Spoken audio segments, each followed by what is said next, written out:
local history, local culture, local events, your community. This is the Joe Kelly Show. Hi there, everybody. Welcome to the show. Thanks for joining us. Bill Worden is our guest. Bill, a very familiar name and face around Central New York. Bill's out with another book, and we're going to talk about that book. But first, we're going to say welcome. Good to see you. Good to see you, Joe. Nice to be here. Yeah, and the last time you were here was in July, if I recall correctly, this summer, and you had your first book out. We'll talk a little bit more about that first book. It's still out there for sale, but now you're out with a book of poetry. Good for you. Congratulations. I am, and I've had people say, "How did you manage to do a book this quickly?" Yeah, including me. A second book. Yeah, yeah. Well, what happened is these poems. It's a book of poetry. Yeah. Let me give the title of the book. It's An Abundance of Rain, Right. and I'm going to ask you about that title in just a second. But you go ahead. All right. The poems have already been in existence. Some of them date back 20 years. And I had them in my office on a shelf or on the computer, one or the other, for 20 years. Actually, there were 19 of them. When my wife passed away last Christmas Day, I decided to keep the promise to publish them. She wanted me to publish them.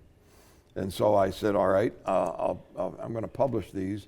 But I told her I didn't want to publish them because I didn't know how to publish just a book of poems. You know, I thought it should have something more. So when she passed away, I realized that what I needed to do, it was a moment of inspiration, introduce each poem, tell the story of how it came about.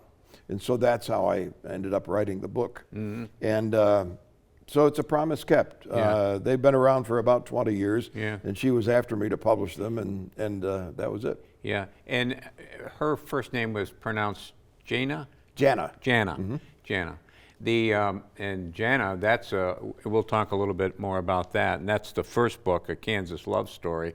And that's been selling pretty well, hasn't it? It has been doing very well. Interestingly enough, my publisher said usually poetry books don't sell that well, but this one is actually outpacing this one out of the gate. Now I say out of the gate, that means at the very beginning. This one didn't sell as well as the poetry book has been selling. Now the poetry book is cheaper. Yeah. It is Christmas time, so maybe I don't know the reasons, but Yeah. this one is still outselling the poetry book, All right, the good. Kansas Love Story. The poetry book, An Abundance of Rain, where'd that title come from? An Abundance of Rain is out of a Bible chapter, and it's based on, that's actually the name of one of the poems. And I didn't know what to call the book. And my publisher, she said, call it An Abundance of Rain. And what's interesting is that the same girl who shot the back of the Kansas book, which is a wheat field, there it is. Yeah. The same girl that shot that, Victoria Crane, lives in my wife's hometown of McPherson, Kansas. Oh, geez. And I just stumbled across her photographic abilities on Facebook one day. And I thought, wow, Yeah. that's perfect. Well, same thing for Abundance of Rain. This is a picture she took of a giant sunflower. That thing is as big as your face, you know, and she found a field of sunflowers and a sunset, and it's just gorgeous, you know, so that was it. Do you find it difficult, Bill, to be writing these poems, to be writing your first book, and you know your wife has been gone such a short time? Is it therapeutic for you? Is it hurtful for you? A mixture? What? Well, this was already written outside of the intros. I had to write all the intros. The Kansas Love Story, yes, it was therapeutic. It was I don't know the word to put with it. It just sort of completed things for me and put everything into perspective. Interestingly enough, my wife was from Kansas. I met her in Kansas while I was in the Air Force. And what's difficult for me to process even yet is that with her gone, a whole chapter of my life is gone, because much of my life was in Kansas. You know, even though I spent most of it here, much of it was there, and all of her in-laws, her grandparents, her aunts, her uncles, her cousins. There's not hardly there's hardly anyone left, except maybe a few cousins out there. And that's about it. Everyone has passed away also now. So as with most families, I've been around the sun 80 times now, so most of her family is gone. The number of years that you've spent in broadcasting, you correct me if I'm wrong here, nearly 50, right? And that was radio and TV. Radio and TV. And where was your first job? My first job was at WBVM. Oh, yes. With the Fuscos, Mike and Danny Fusco. Yeah. Mike was, at one time, the general manager of the other TV station here. Danny Fusco was probably the top morning guy for many years. Yeah. I mean, how many local DJs with a morning show did their show live from their airplane flying over Utica? Yeah. He did that several times. Yeah, I remember. He had a plane, Yeah. a small, I think it was a Cessna, I'm not sure. Yeah. And his nephew, Mike Fusco Jr., or Mickey, he would sit in the studio and play the records. You know, Danny would call for a record and he'd play the record. Interestingly enough, my wife and I were newlyweds, and we were living on Dewey Ave in South Utica in a upstairs apartment flat. It was a short distance from there to the TV station in King Cole Plaza. I get a call in the middle of the night. The TV station or the radio station? I'm sorry. Yeah. I've spent more time in TV. Yeah. So the radio station. I get a call from Mickey in the middle of the night. It's like 2 or 3 in the morning. Bill, you better come down here. The station's burning down. Oh, geez. What? Yeah. I said, yeah, the station is burning down. It's on fire. So I get down there, sure enough, and it's deadly cold. It's January, February, I can't remember. All I remember is the firemen. Remember the White Tower restaurant used to be right there? Very well. And they were going in there for coffee, and I can remember these precious firefighters coming in with icicles hanging from their chins and their nose and their ears, you know, and they're battling this fire. It was a dryer fire. The laundromat caught fire and place burned down. Yeah. So a lot of people wondered how we were able to do a radio show, the Dan Fusco show in the morning, and my show and everybody else's, when there was no radio station anymore. Well, Danny did his show from his house. When he wasn't flying, he did his program from a studio over his garage. He had the equipment and 2 turntables and so on and so forth. So it took a long time to answer this. So everybody went to his house and started doing the show. That's what we did until we found another place. Was that Burstone Road? Did you go to Burstone Road after We that? went to Burstone Road. We rented a house. Yeah. It's a business now. I can't remember what it is now. But, I think it might across be from the ice cream place. Yep. And I've always thought that the Fusco brothers didn't get enough credit for being pioneers in broadcasting in this area, including the fact that Mike Fusco was the general manager at WKTV, if I'm not mistaken. Yep. Yeah. That's One right. of the first. He's the one who hired Dick Clark. We got to talk about that when we come back.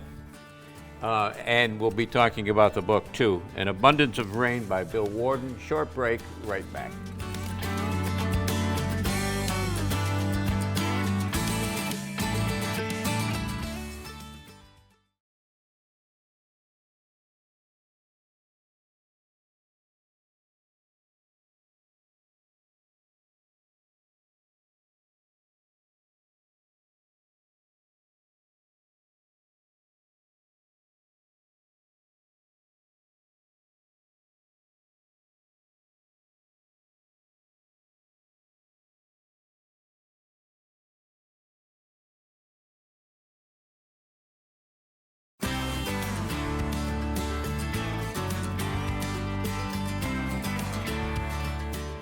And welcome back, everybody. Thanks for sticking with us. Bill Worden's our guest. Bill spent 35 years, maybe?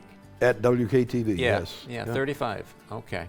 And all told, in radio and TV out in Kansas, nearly 50 years in the business, a long time in any business, let alone broadcasting business, yes? TV in Kansas, TV in Ohio, Columbus, Ohio. That was short. That was a bad experience. That's in the other book. Yeah. And when you were here and you got started, WBVM, the Fusco brothers, you were mentioning before the break, you said Dick Clark, but it was Dick Clay, too. Dick Clay. Yeah. Or that Dick was his real name. Dick Clay. Yes. Okay. Mm-hmm. And his father was Dick. His father owned a radio station in Rome. Did he own WRUN or work at WRUN? No, the Rome Daily Sentinel owned WRUN. Okay. All right. And what kind of a guy was Dick Clay, or Dick Clark as we know him? I never knew him personally. I only got to speak to him once, and that was over a satellite in our 50th reunion, or 50th anniversary, I think it was. We held a party at Twin Ponds, and they had a satellite hookup, and we were all able to ask him questions out on the coast. Mm-hmm. And every bit as much as he was on the air. I mean, he had this natural ability to be natural. Yeah, you know. Yeah. That's the best way I could explain it. Very personable. Yes. Yeah. There's a photo. It's really an iconic photo of Dick Clay or Dick Clark. I don't know when he changed the name, but he was known by both around here. An iconic photo of him with, I think, Jack Durant, who was the news director at WKTV for many years. Oh, yeah. And somebody else, there was a third, might have been Lyle Bosley. I think I have that picture. Do you? Yeah. Yeah. That's where you got to start, right? Yes. Yeah. Oh, yeah. He did the morning news cut-ins, All right. things like that. Yeah. Now, somebody was telling me, and I don't want to get into all this because I would rather talk more about the book, but somebody told me that when he came up to WKTV was at the same time that Hank Brown was doing his Twistorama show, and I know you remember Twistorama. He might have been gone by that time, by the time Hank Brown did that, because that was sort of I think Hank got the idea from American Bandstand, Yeah, well, Hank's side of it was that Dick got the idea from him. Well, that's not, that wouldn't be true, of course, Okay. because what happened, I don't know if you know the story about how Dick got that job. Go ahead. I'll tell you very shortly. Yeah. Dick was working here. His father was in radio. His father was good friends with the station owner that American Bandstand was coming from. It was a local show at the time. In Philadelphia? In Philadelphia. And it's sad today. There's weeds growing up around it. It's padlocked if it's still up.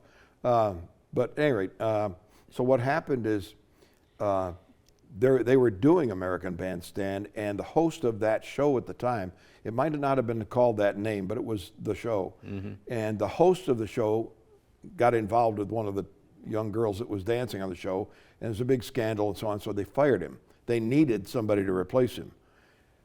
Dick's father knew the guy down there. The guy down there shared this information with Dick's father. Dick's father said, well, my son has been a DJ for years. Mm-hmm. He works at local TV stations. He said, I can put him on a plane, send him down, and see what you think.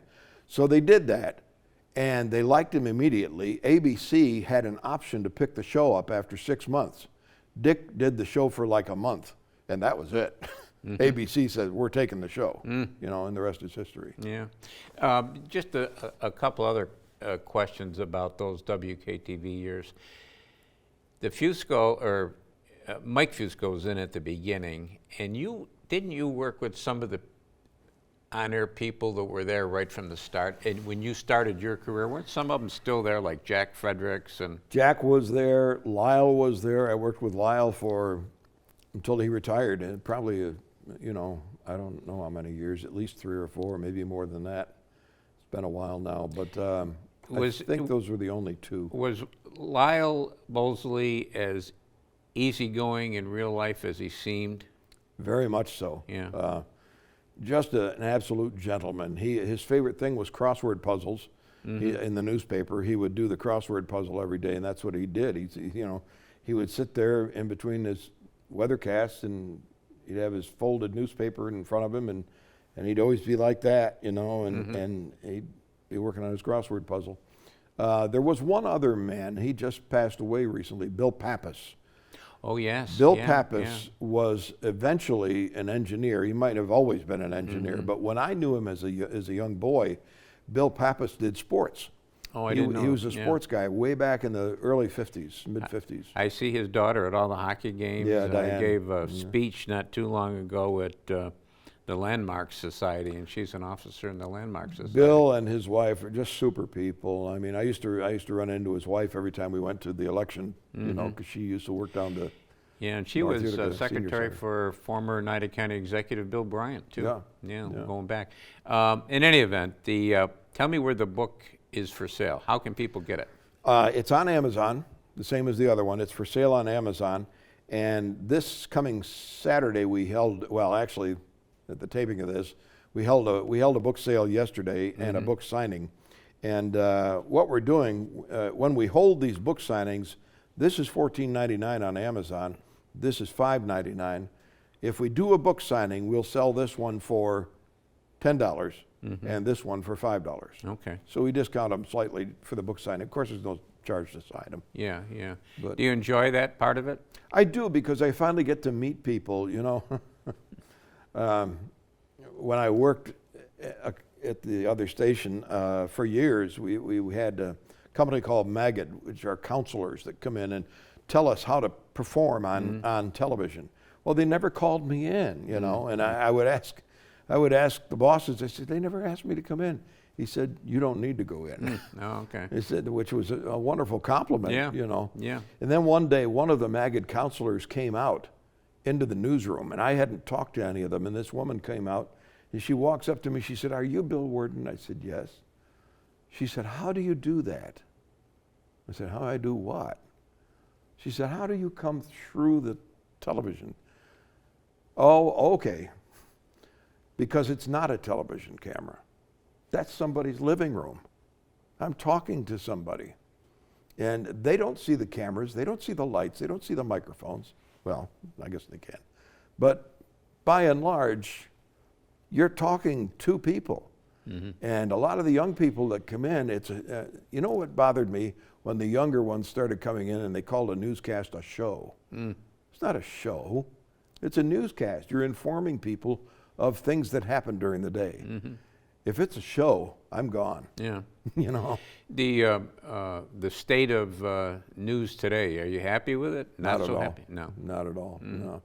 I really, you know, I'm not a Trump fan, but there is clearly a bias in news from some points of view. It's not that they're always biased, it's that a lot of times there's innuendo in the reporter's remarks, in ways they express their facial expressions or something. They're not supposed to do any of that. Just report the news. Just report the news. Walter Cronkite, you never knew which side of the fence he was on. Same thing with Chet Huntley and David Brinkley. Exactly. And it wasn't until after they retired that I read somewhere that Chet Huntley was a Republican and David Brinkley was a Democrat, but I never knew it. Well, you know what caused all this? Competition. Yeah. You know, it's rough. It's raw meat. I mean, And the it's 24-hour news cycle, that's tough Oh, yeah. too. Bill Worden's our guest. He's the author of An Abundance of Rain. It's a book of poetry, and it is just out. Short break, right back.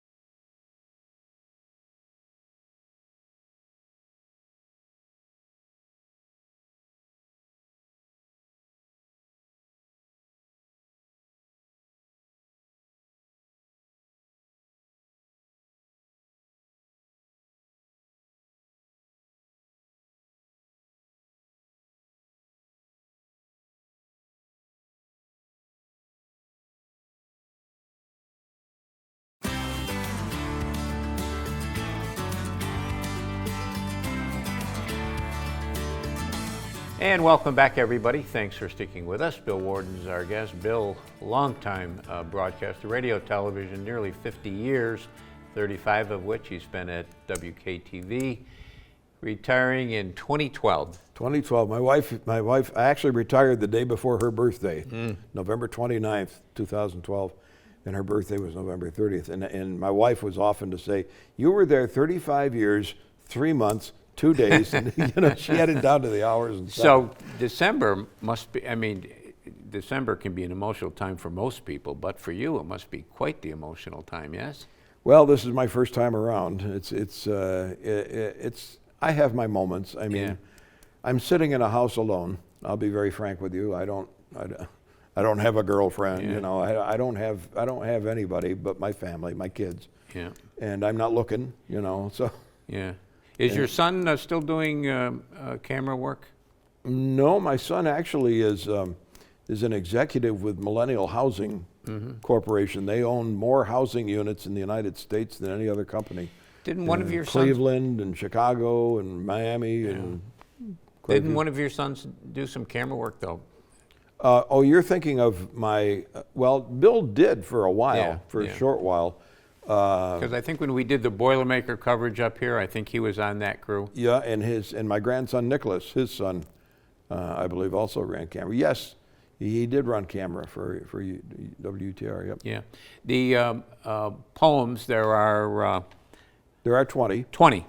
And I like what's written on the back of this, and I'm going to read it. An abundance of rain is a glance forward and a look back from a life well lived. Do you consider yours a... I think so. Bill Worden is a wonderful storyteller who has written poems that make you laugh, make you wonder, and make you remember. One of the poems in the book is, and I think one of your favorites, isn't it, is the Red Rider Spurs? Red Rider Spurs is a true story. It's about me. Yeah. When I was a small boy, my father was a manager trainee for a finance company. We lived all over the country on this east side. South Bend, Jacksonville, Florida, South Bend, Indiana.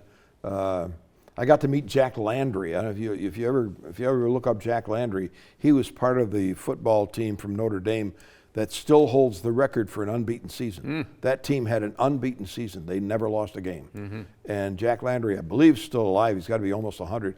I was so thrilled when my dad brought him home one day, and he came through the door, this big man, and I was just a little boy. But at any rate, I wonder if he's any relation to Tom Landry. I don't know. It's a good question. Yeah. Somebody told me he ended up going into the FBI. I don't know if that's true or not. Yeah, but anyway, Red Rider Spurs. But Red Rider Spurs, we lived on a farm at one time in South Bend, and at that time, Nabisco Shredded Wheat, I guess I can say a commercial name. Yeah. But at any rate, they have a box with 9 biscuits, and in between 3 of the biscuits are 2 cardboard shelves, Well, at that time, if Red Riders was a popular children's Western radio show, and very popular. It was almost like the Mickey Mouse Club for 7 or 8-year-olds back in the early 50s. And they were giving a free pair of Red Rider Spurs if you took 12 of those special. They had to have the advertisement for the Spurs on it. But you took 12 of those cards from the Nabisco Shredded Wheat box and sent them in, and you'd get a pair of Red Rider Spurs for free. And so that whole experience, that I ate a lot of shredded wheat. I made my mom go buy a lot of shredded wheat, so she did, and it was good for me. So I managed to save them up, and I got my Spurs, and I even included the postman in the jingle because in the poem because. Somewhere in the poem it says they kind of jingle jangle, and so I jingle jangled all over the house with those Red Rider Spurs. My mother finally said, "Go outside, take them outside." We lived on a farm at that time, so there's some poems that aren't as upbeat as that one. Some are about the crucifixion of Jesus. There's one called "The Thin Red Line," line of blood that went down the hill. I got that from the movie The Robe. If you ever get to see The Robe, which was written by Lew Wallace, he wrote the Ben-Hur, also General Lew Wallace. The Robe was a fictional story about the robe that Jesus had, and it's about the gladiator who crucified him, or the centurion who crucified him, and his slave, played by Victor Mature. If you ever want to see an incredible piece of movie magic, it's on YouTube. Just call up the scene with Victor Mature and Richard Burton. It was one of Richard Burton's. He was the centurion. It was one of the first roles he had, and Richard Burton thought this robe had some kind of magical whatever, and he was afraid of it. And so his slave had become converted to Jesus, and he took the robe and threw it around Richard Burton's neck. And Burton is like tripping out, he's falling back against the wall, this Roman centurion. And he said, get it off, and Victor Mature rips it off of him, and says a whole bunch of things. Says, "You Roman pigs, what you did, blah blah blah blah blah." And, you know, but Victor Mature should have gotten an Oscar for that performance. It's powerful. Yeah. It is powerful, and so that's where I got the inspiration for that poem. There are several others. The 23rd Psalm, I think, is the last one I wrote. And are you writing any poetry now? not right now, I'm not, but who knows? Yeah, You know, yeah. right now I've been pushed by my kids and my publisher and everybody else to actually write a book about my career, because I've got a million war stories. I was on the, I think I told you, I was on the scene of the first victims of the BTK killer in Wichita, but didn't know it because he wasn't discovered until years later. Yeah, when you say BTK, people might not know what you're talking about. What is it? Bind, torture, kill.